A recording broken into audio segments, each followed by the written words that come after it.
What's up, guys? It's Connor, aka Ogre, coming at you again with another little update. So this is gonna be basically just what's going on in my life right now, as per usual. What I'm working on, and like the progression of what I'm doing. Some other little hobby bullshit. Some stuff I've bought recently. You know, the typical jib jab that you can listen to while you're painting, or if you really want to focus in on the video to listen to my beautiful voice. So, from the sound of it, my cold is getting a bit better, but it's lingering like a bastard. But on to more important notes, so as you can see, I have started very slowly on my Ironblaster. It's coming along all right. I've done something that I've sworn not to do ever, but I did it, is that I assembled something before I painted it.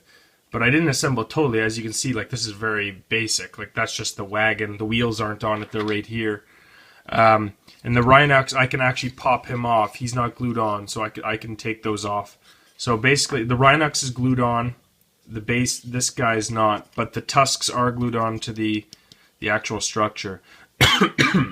So what I'm planning on doing today is finishing off my last ogre. So I'm going to spray him tonight. You know, I'll probably get started on that around 7 o'clock if I got nothing else going on. Finish him up, and my plan with the Ironblaster is to do this in a very methodical way. I want to paint everything I'd normally paint. Like, I got other great stuff too. I got man-eaters on the go. I got Gnoblar herders. Where is he? I want to grab him and show you again. Oh, he's out of reach, but you guys have seen him a couple times.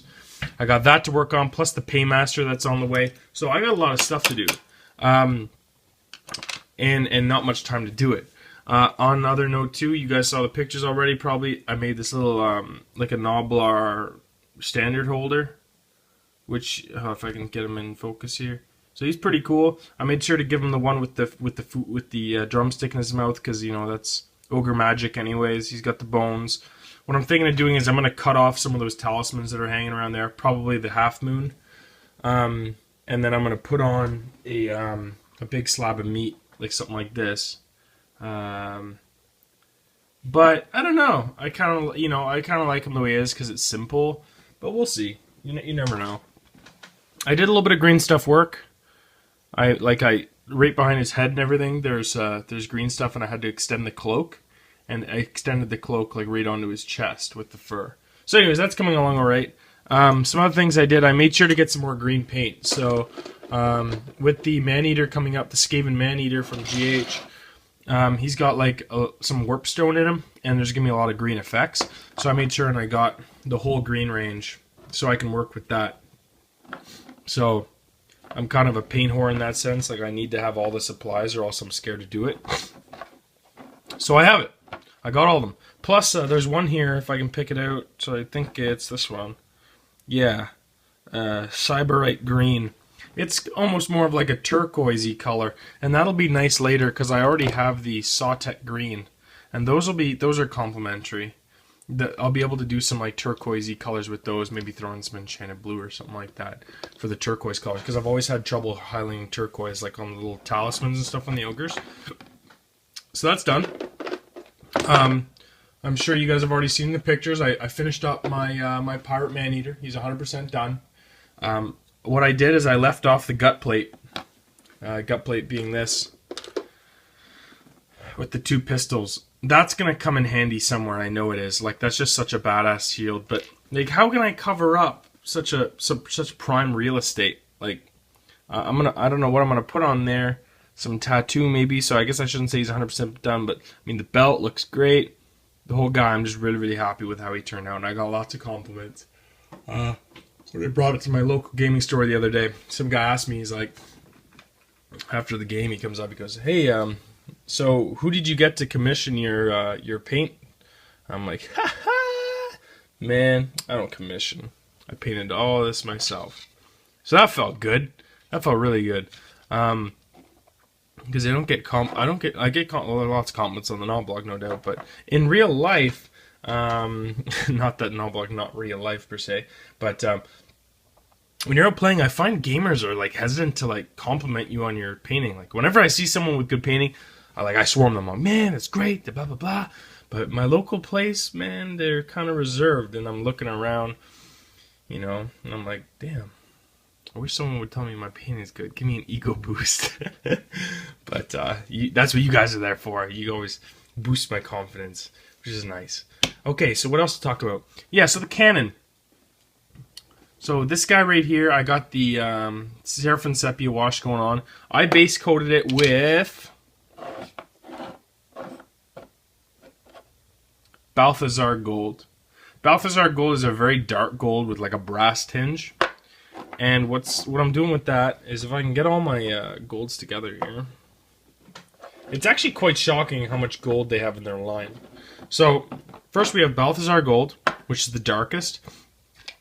I got a Shining Gold, Auric Armor Gold, which is like very, very, very bright.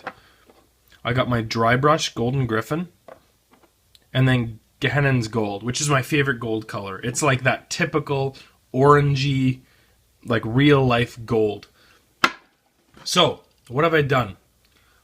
I've base coated in the Balthazar's Gold. I've done a very heavy wash of Seraphim Sepia. It's going to darken up those corners. In fact, I still got to be careful because, you know, stuff like this, you don't want that to bunch up too much. So just take your brush and just dab that right off. It's so easy. And apply it somewhere else where it's needed. You know, you want your corners to be dark, but when you see big pools like that, for instance, you want to kind of get that out of the way. And don't panic. Just dab it. That's it. Your brush will automatically suck up whatever it doesn't need. And I would put it somewhere where you know it'll dissipate, like in these like Aztec patterns up here. I call them Aztec. It's because I saw those when I was in Mexico, but they're not. Of course, Aztec, ogres have nothing to do with the Aztecs. That would be lizard men. Okay? So that looks fine and dandy. So that's that. Now, hopefully that's going to darken up nicely, and I can tell it already is. And after which, we're going to go over every single little thing here. Like, you see little lightning bolts, mammoth tusks, some skeletons. Everything I'm going to intricately detail over with Runefang steel, so like a mithril silver, very, very bright silver.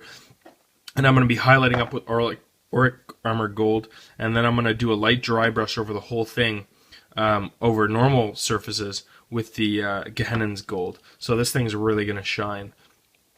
I haven't quite decided yet how I'm going to go about that. I want the pictures to stand out. I want them all the same color gradient, so I can go over again and apply a Nicklin oxide. But for the most part, I don't want it to look gold. I want it to look brass. So I have brought out like a Runelord brass. So I'm going to do maybe some highlights with, because you know, if I dry brush up with like a Shining Gold or something like that, it might ring off as too gold color. And of course, a gold cannon wouldn't work. It would just explode. Probably it's too soft. So there's going to be some work to do, but overall it's going to be pretty easy. It may just be more of me just like touching up on small things and leaving this color the way it is, because it's already got a very nice ring to it. In fact, I believe this is the color, this is the exact color they must use in the GW version, because it looks exactly the same. So I think that's what they use, and it's a base color, so that makes sense. Okay, so other than that, other news, got myself some green stuff. Got myself some new glue. That's the plastic glue thick. I don't like it. I'm gonna go get myself some normal super glue from Walmart or whatever. It doesn't adhere very fast. I'm used to like that super glue that when you touch your fingers together, like they're stuck. This one doesn't do that in any way. So hopefully I can sort that out. Other news. Girlfriend got me some stuff for Valentine's Day. It wasn't any Warhammer stuff like I was anticipating.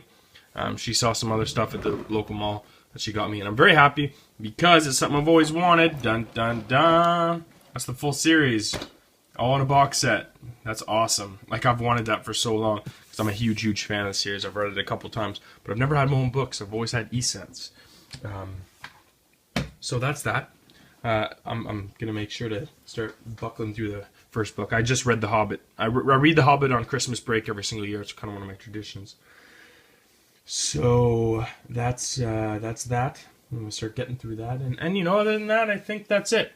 This guy's coming along all right. So, like I was saying before, I'm gonna start painting up this ogre tonight. And while this guy's drying, say, oh, okay, well, I gotta wait for the skin to dry. Bam! Just take a little Mornfang Brown, start doing up some of the wood, start doing some metal accents. It's gonna be a very slow project, but to me, that's the only way to stay motivated on something like that. Little things, little things, little things, little things, little things. Put 100% into each thing you do. So then when it comes out in the end, there's going to be so much detail. It's one of those models where even if you're a shitty painter, there's so much damn detail on this that if you just take your time and paint everything a different color, there's going to be so much going on in the end that it's just going to overwhelm your eye. And even a shitty painter will look like a shitty paint job will look amazing on a model like this if you take the time and do it. You know what I mean?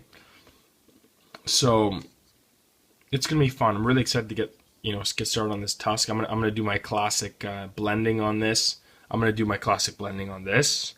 And then through the rest of the year, I'll probably be using probably my same thing: Rakarth Flesh, dry brush white, but not before I do a little bit of really watered down wash with Seraphim Sepia, and then take bleach bone and just highlight up all the little corners. It's probably gonna look wicked, but it's just goddamn, it's just so much work. So that's why you do a project that you're interested in. Because to be honest, I'm interested in doing this, but it's a lot. It's overwhelming. So work on something while it's drying. Fiddle around. Work, fiddle. Work, fiddle. Easy. Easy peasy. Anyways, guys, that's all. I'm going to keep it relatively short at 11 minutes. Take care. Cheers.